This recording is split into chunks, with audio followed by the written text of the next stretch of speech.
It's Skid Row. Fronted by the towering Sebastian Bach, New Jersey's Skid Row kicked off their assault on American ears with 1989's 18 in Life. 18 in Life is a classic song because it's one of those old tell a story songs. Goes into something like this.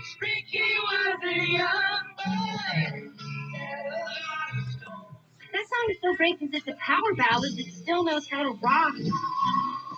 18 in Life is one of those rare songs that has definitely lasted the test of time. Sebastian Bach, the pretty. He doesn't sound like he looks. He's got a good hard rock voice. Just rocks so hard and he can hit all those high notes. It was so sexy. But group members fought, grunge happened, and in 1996, Skid Row bottomed out. Bandless Sebastian turned to acting. He spent 5 seasons on TV's Fillmore Girls and starred in Broadway musicals like Jekyll and Hyde and Rocky Horror Picture Show. Broadway been very, very good to me. When you're on a Broadway stage, you've got the best singers in the world. You better sing, bitch. It's $300 a ticket. As for Skid Row, they've reformed without Bach, and he's not exactly thrilled. The music business is a real business. The thing that makes me mad is they've destroyed the name Skid Row. I can never go back. Sorry. Hang on. Oh, Skid Row. Oh, let's go. No, I don't want to rejoin the band. Had a nice time at the bowling alley. Bye. But with a 2007 solo album and lots of tours on tap, Sebastian's kind of like hard rock itself, a survivor. Well, I might have went through a brief period where bands like Nirvana and Nine Inch Nails were taking over radio, but here it is 2008 and rock wins. Sorry.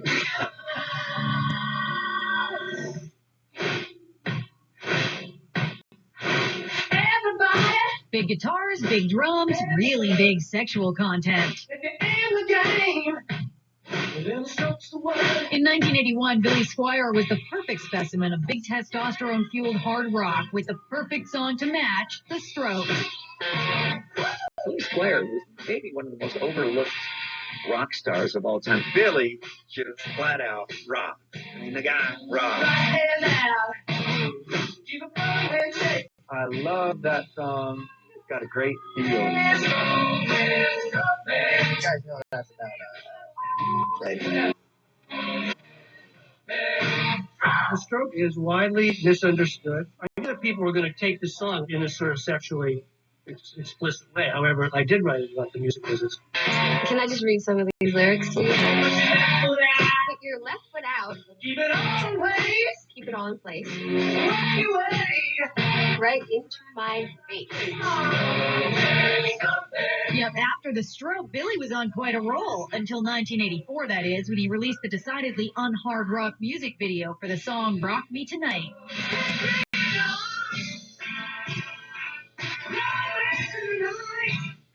Phenomenal. But when he went into the dancing around his apartment, kind of mincing around flash dance style, not so much. I got bitten hard for that video. It had a devastating effect on my career, to be honest. I don't know how that happened. Billy hung in there for a while, but took a rock hiatus in 1993. Nowadays, he tours, records, gardens in Central Park, and gets props from an unlikely place, hip-hop. His music has been sampled by Jay-Z, Run DMC, and lots more. Try to say it as modestly as I can. I am the most sampled artist in hip-hop history. And that's exciting. So all of a sudden you feel like you're sort of part of the new happening.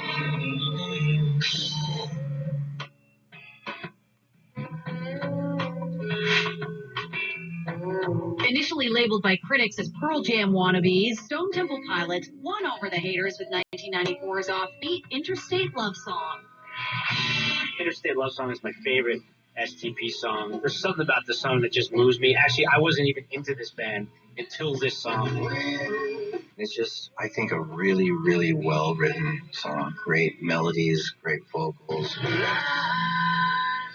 The melody kind of just came to my head, and the lyric kind of came to my head. So that was one of those songs that just sort of, takes on a life of its own. Scott is very David Bowie-like, and it sort of changes every record. I get bored of my own fashion. David Bowie and Madonna are my biggest fashion influences because they're chameleons. As the band's catalog grew, so did the problems for singer Scott Weiland. Scott Weiland was arrested in New York yesterday after police found him with heroin in his pocket. Scott went to the mouth the same way I did, which I think a lot of us, would say, don't put your hand on that stove. It's like, what do you mean? We definitely had a lot of fun, and as my dad used to say, maybe had a little too much fun. Weiland left in 2003 to front Velvet Revolver for a few years. Well, the rest of the guys went on without him as Army of Anyone. But in 2008, SDP reunited for a summer tour.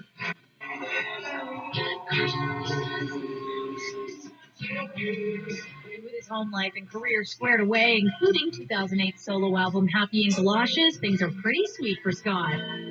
Outside of music, I have 2 kids that I love very much, and probably the most important things in my life. Other than that, I really don't talk about my private life that much. And that's what makes me different from Britney Spears and those people.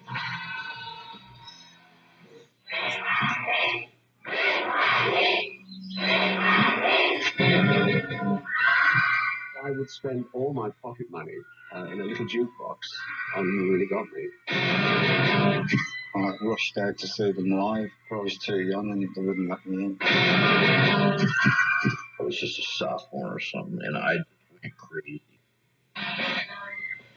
Memorable, groundbreaking, and full of attitude, the Kinks altered the course of rock and roll with 1964's You Really Got Me. It was so violent and powerful and simple, and it made me think rebellious things. It was really heavy. It really came across as being very brash. And I think that's why Van Halen covered it later. Well, that is arguably the first punchline, because that riff, it's stuck in your head. It kind of was more simpler than that. It was perfect. It's weird, but I just feel that that's when I was born, when I wrote that song, when I made that record. The Kinks rocked for 3 more decades before tensions between brothers Ray and Dave Davies became too much. After the mid-90s split, Dave penned an autobiography, performed and composed until a stroke sidelined him in 2004. See, don't have to set me free. Meanwhile, Ray made a few solo records, survived being shot by a mugger in 2004, and wrote Come Dancing, a musical in 2008.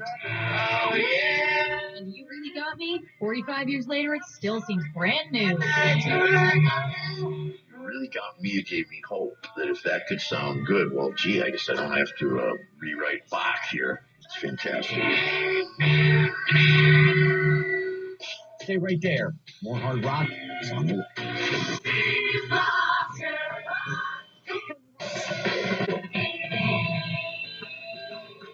This is VH1's 100 Greatest Hard Rock Songs. And up now, it's a quiet, wholesome tune about love, chastity, and of course, baked goods.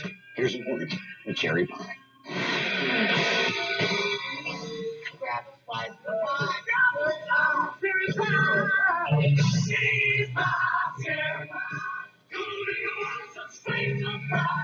Accompanied by one of the dirtiest videos in hard rock history, 1990's Cherry Pie was one small step for warrant and one giant leap for sexual pastry innuendos. Cherry Pie is an amazing song. I know. Love the video. That was like your sex education. Exactly. When she had a cherry on the end of her finger and then when they threw the piece of pie in her lap. Wow. That chick is hot as hell. Bobby Brown and those little teeny tiny shorts with the red lips. Bobby was married to frontman Jamie Lane for 2 years, during which time they had a daughter, Taylor. To think all that, and Cherry Pie wasn't even supposed to be on the album. The president of Columbia asked me to write one more song. So I basically wrote Cherry Pie in one night, and he loved it, yeah. And all of a sudden, everything became Cherry Pie. The covers Cherry Pie, the singles Cherry Pie eating contest, all I know. War was at their peak for another year or two, then came grunge, and there went the neighborhood. Since his hair hair metal heyday, Janie's kept rocking, sometimes with Warren and sometimes on his own. Either way, he has to play cherry pie, and that's fine with him. Everybody thinks that I said that I hate the song Cherry Pie. What I meant was I didn't want my entire career to be defined by one song.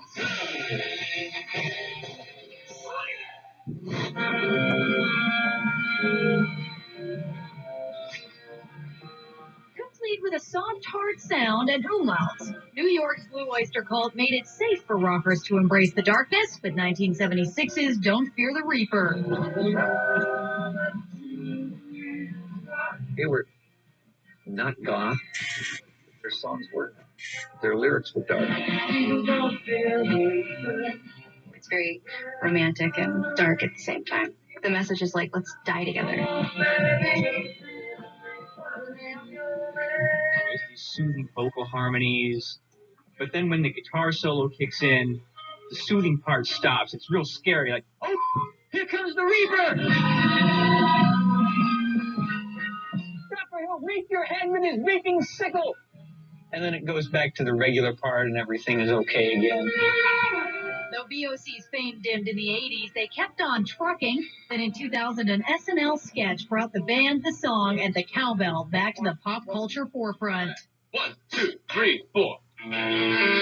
I watched it live myself, not knowing about it, on my couch at home. Fellas, it was sounding great, but I could have used a little more cowbell. Within 30 seconds, my phone started ringing. You know, are you watching this? And I was more stunned than amused, but it was fairly respectful and very I got a fever, and the only prescription is more cowbell. Nowadays, original members Eric Bloom and Buck Dharma still play all over the country under the Blue Oyster Cult banner. We are out there. You know, we work a lot of outdoor biker fests, rib fests, fairs, town festivals. We still have fun, and the highlight of our day is playing a gig.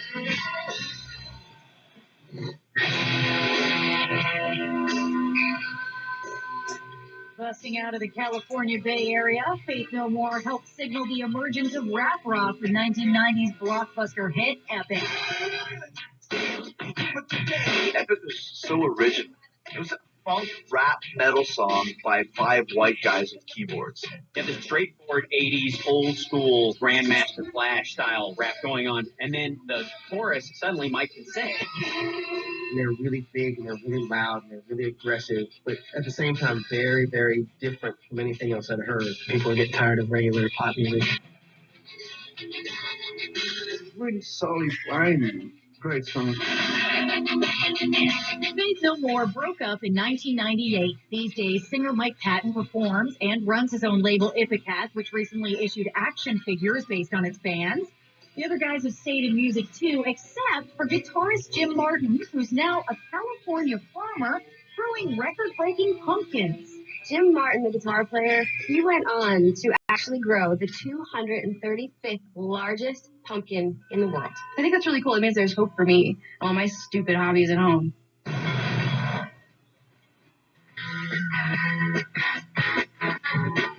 Back in '68, Steppenwolf dropped the biker anthem to end all biker anthems, Born to be Wild. Born to be Wild is the hard rock song that even your grandma. Like, everybody knows Born to be Wild. It's a great song. That band was really heavy before its time. It's a kick-ass song. The guitar sounds, you know, it sounds immoral. Heavy metal thunder. It's the first time you hear the word heavy metal in a song. Really was referencing motorcycles. But people just latched on that phrase heavy metal and connected it to the music. And the song itself had the bombast. That was defining of heavy metal. It certainly evokes an era. Of course, it was used in Easy Rider, Peter Fonda. Great movie. Frontman John Kay spent the next 35 years bouncing between solo work and Steppenwolf until the band officially checked out in 2007. Born to be Wild, on the other hand, that ain't going anywhere. It has staying power. And anytime you go to something about cars or bikes or attitude, you hear Born to be Wild. Born to be wild. My people, I have got more fist-pumping jams coming your way as we roll on toward the #1 hard rock song ever. Here's what's next. Coming up. Hey, we're almost halfway through VH1's 100 Greatest Hard Rock Songs. Now, at number 52, it's the only all-girl group on the countdown. So please make way for the Runaways. Teenage rock didn't get any hotter than the Runaways, and with 1976's Cherry Bomb, the 5 leather and lingerie-clad girls showed us just what they were made of.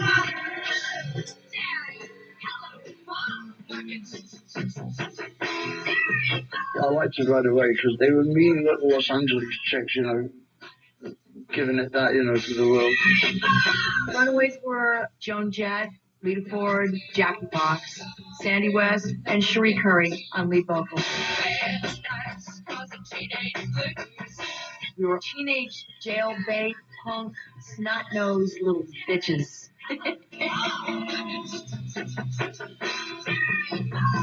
Cherry Bomb just reminds me of girls I used to know in the Valley.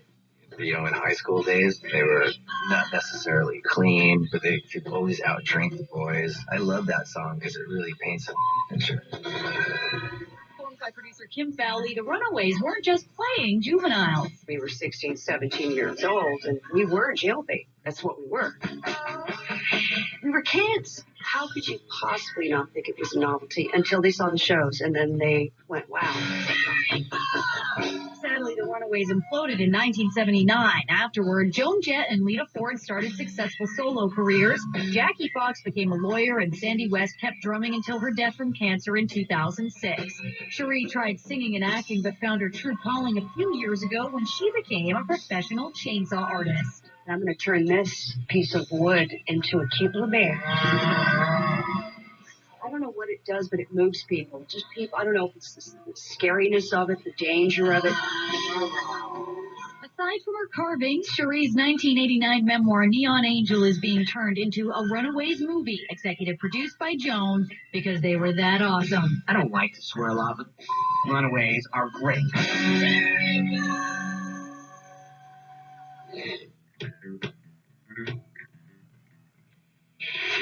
Politics and headbanging are an unlikely match, but it was second nature for thrash kings Megadeth, who mixed them to great effect in 1986's Peace Sells. Peace Sells is probably the song that turned me on to Megadeth, and I just thought it was this great, nasty, aggressive, heavy metal. Great jam, musically brilliant, and it was one of the first times you got to hear such a profound message within the context of a heavy metal song.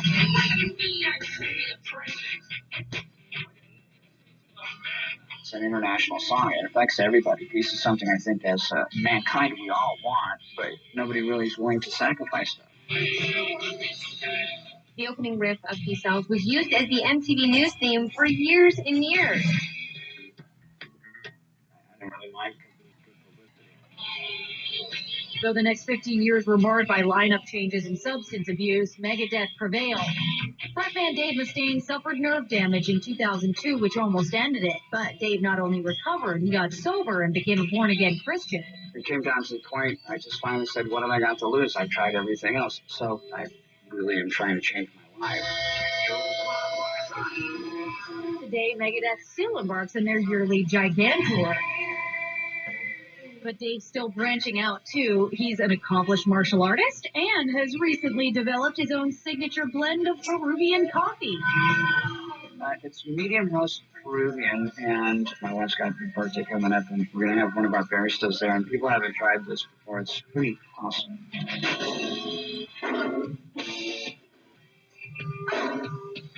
With 1991's Give It Away, the Red Hot Chili Peppers proved that almost a decade into their career, the funk had only just begun.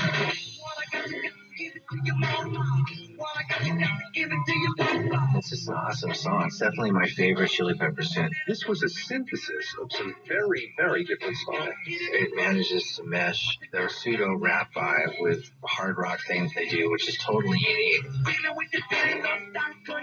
There is so much funk and intensity on Give It Away. Lee slaps that bass like a pimp does a... They're so aggressive. They just never stop. tongue twister. Not only was it a dope song, but the video was so dope.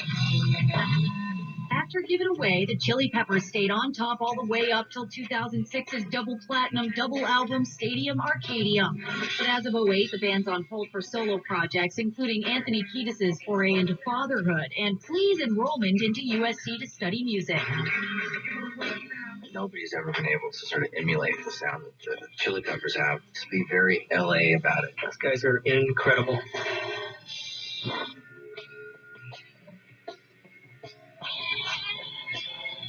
They were punk before punk even had a name. Iggy Pop and the Stooges, who reinvented rock with gems like 1973's Search and Destroy.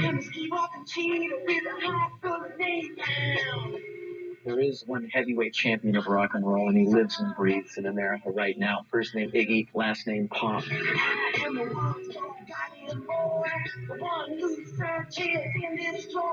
was the forefather. He knew no barriers, and Search and Destroy is a very important song. It's a dark song, and it kind of makes you want to get in a fight and drink some whiskey. The lyrics have a lot to do with self-realization that I was actually a pretty destructive little individual. Iggy is a stage presence. There's never been anything like him. They broke the mold. Iggy was the first guy to jump in the crowd. Iggy was the first guy to break bottles and cut himself on stage. He did it all before anyone. Blood is thicker than air. Between drug use and dismal album sales, the band split in '74. Iggy found cult success on his own, and his career and famous body are still thriving well into his 60s. Iggy Pop looks awesome. I want his body. I seem to have about the same body I had when I was 20-something. Of course, not really, but it seems that way. The Stooges reunited in 2003 and dropped the Weirdness album 4 years later. They've been touring ever since, though things have changed a tad. When we started, it'd be like, I'm really nervous. I need 20 white Russians to calm me down. Now it's like, I'm really nervous. I better do some Tai Chi.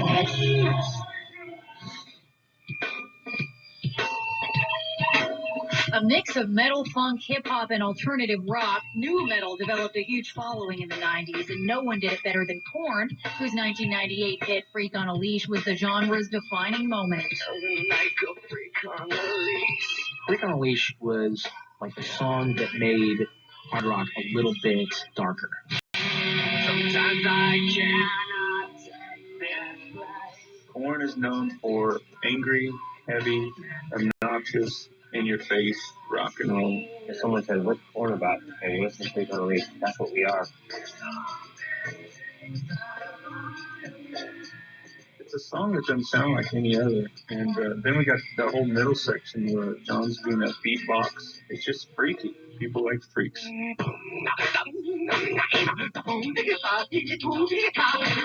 think the video for Freak on a Leash took it to a new level just because it was groundbreaking with the bullet and everything.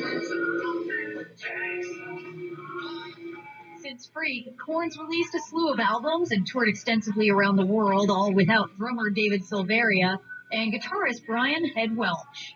After more than a decade with the band, Head quit in 2005 to deal with his drug issues and dedicate his life to God. I was hooked on methamphetamines and I turned into a junkie. And I just went to a church to see, if maybe I could try to get clean. A lot of the public freaked out because here I was like this heavy metal dude, and next thing you know, I'm in a white robe on the internet with a beard looking like Jesus. In 2008, Head, a single dad, released both a biography and album called Save Me From Myself. And in regard to rejoining Korn, Head had some clear opinions. I hate them. I'll beat their ass right now if they walk in this room. No. It's all good. I'm doing my own thing right now, and so you never know what's going to happen.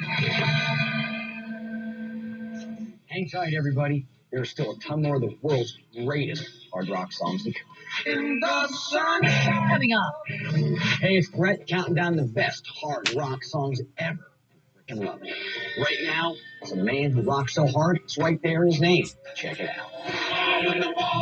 Kid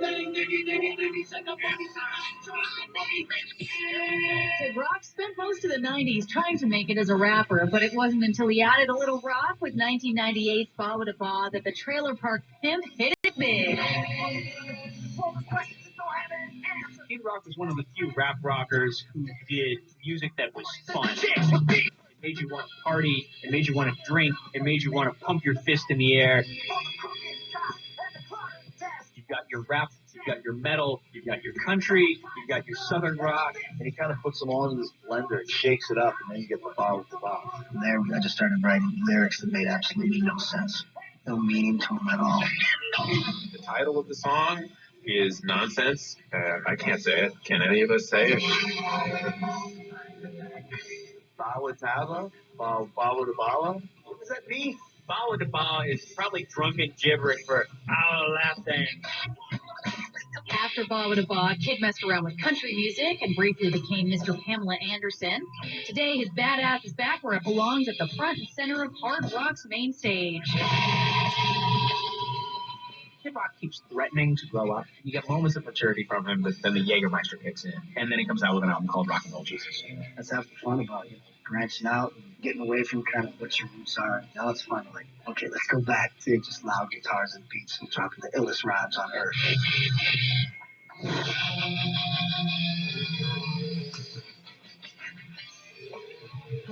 If you wanted fast, ear-splitting, aneurysm-causing hard rock in the 80s, you wanted Queen's metalheads Anthrax. Their first single, Madhouse, elevated headbanging to an art form. Anthrax family in that thrash genre from the New York area, and I just kicked it up a notch. I toured with Anthrax, and it was amazing because it was just insane to watch the reaction of the audience. That was instant mosh pit. Madhouse was my take on insanity and not being able to cope with reality. It kind of became an anthem for us pretty early on. Our first hit.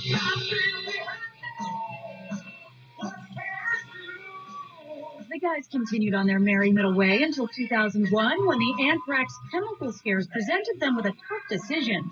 For that period of time, whenever you heard the word anthrax, you thought of white powder coming in the mail, and everybody thought they were going to change their name. We played the New York Steel benefit, and we walked out on stage in these white jumpsuits, and it said, "We're not changing our name," and it was like a standing ovation for 5 minutes.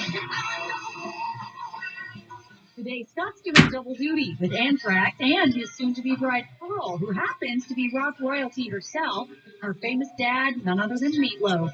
Having Meatloaf as my father-in-law is amazing. It's not like you go and you meet your girlfriend's parents, and I'm like this weird tattooed bald guy who plays in a heavy metal band. He's a huge rock star, and he's a great guy to hang around with.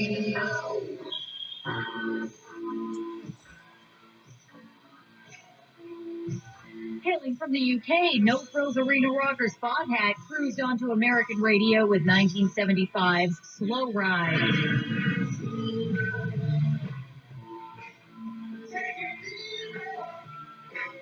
Oh, Slow Ride, I gotta tell you about. That song got me laid. It captures that heavy rock party groove right there. It's Slow Ride, baby.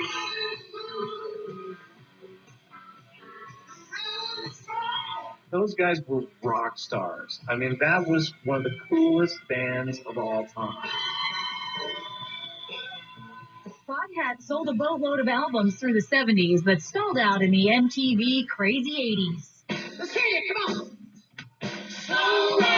In the early 2000s, frontman Dave Peverett died of cancer and guitarist Rod Price suffered a fatal heart attack. But the band's drummer Roger Earl is pressed on with a new lineup. And of course, they're breaking out Slow Ride whenever possible. There are certain songs that have staying power because of the sound or the lyric, and Slow Ride is one of those songs.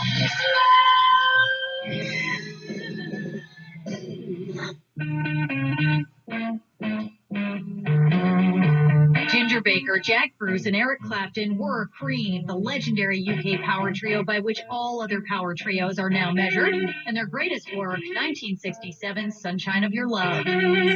Sunshine of Your Love was down and dirty and grunting and groaning and grinding. Ah, darling, What can I tell you? It's one of the best riffs on the planet.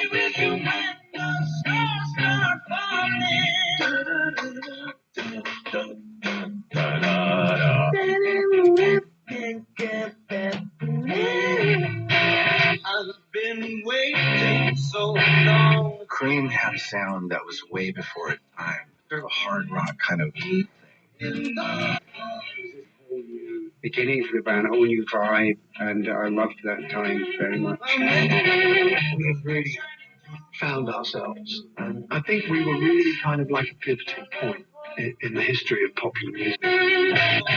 Cream broke up after just 2 years together. All three members stuck with music, and Clapton moved on to a stellar solo career. In 2005, the guys reunited for a handful of shows, and Sunshine of Your Love was as fierce as ever. It was just a really great song that stands up today, you know, and it was amazing to everybody back then. One of the all-time greatest guitar riffs right there. We're going away for a few minutes, but don't tweak. 100 greatest hard rock songs will be right back. Coming up.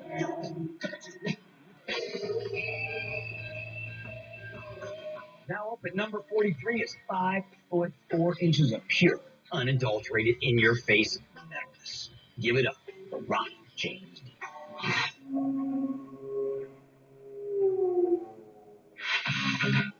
After leaving Black Sabbath in 1982, Ronnie James Dio formed his own band and dropped Holy Diver, a mystical, magical opus of truly balls-out metal. Holy Diver is one of the sickest metal riffs ever created. Dio came straight out of getting sacked by Black Sabbath and just said, "You guys, I'm going to continue on doing this awesome rock. With rainbows and circles, and kings and kingdoms, and evil that lurks in the night." He had this super huge, powerful voice coming out of a body that looked like Carla from Cheers. Oh, Holy Diver was divine, but it was another Dio invention that assured his place on Mount Rockmore. Behold, the devil horns. We would not have this, if not for Ronnie James Dio. If you go to any kind of a hard rock concert, boom, you see this. It was given to me by my grandmother, and it goes like this. Lean into it and mean it. Think about what's in between. That's the way it goes. That's the boy. Now,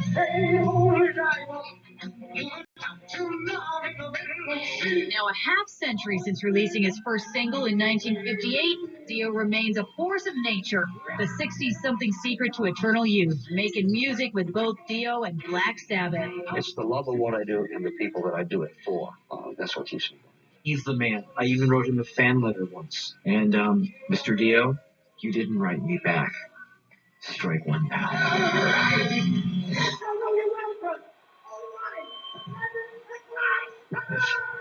Sung by Mick Jones with backing vocals by Joe Strummer, 1982's Should I Stay or Should I Go was a rocking punk anthem courtesy of the one and only Clash.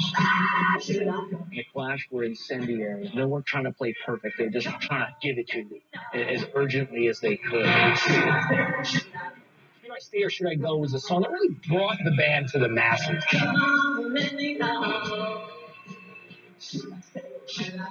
After the Clash's 1986 breakup, Jones formed Big Audio Dynamite and went on to produce groups like the Libertines. Meanwhile, Joe Strummer made music on his own until 2002 when he died of a heart attack at age 50. The Clash was so ahead of their time. It was really sad when Joe Strummer died so young, so suddenly. It really shocked people. Mick Jones still plays Should I Stay or Should I Go with his new band Carbon Silicone, keeping the legacy of the Clash alive. Should I stay or should I go? What was the slogan about the Clash? The only band that matters. And, you know, they kind of were. Should I stay or should I go?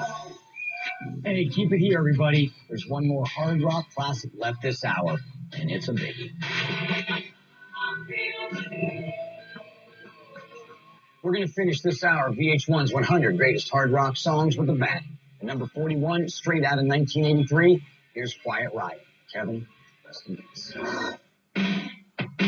In 1983, a heavy metal song broke into Billboard's top 5 for the very first time, thanks to Quiet Riot and their cover of Come On Feel the Noise.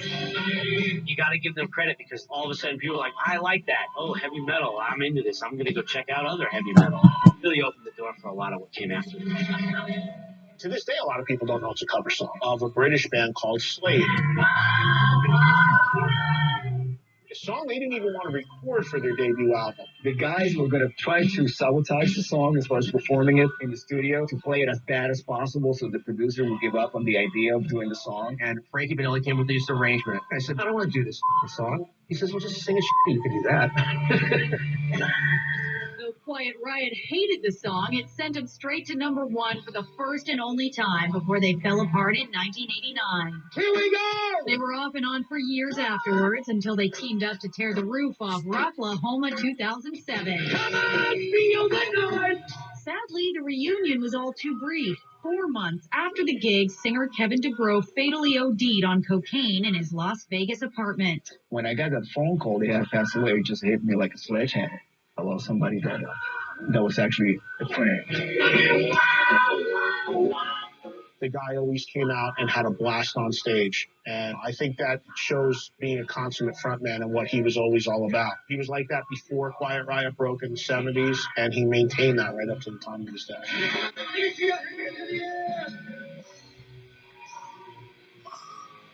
Hey, folks, we've still got 40 of the greatest hard rock songs of all time left to go. I'm Brett, and I'll be back with a little more stuff to melt your eardrums. I promise.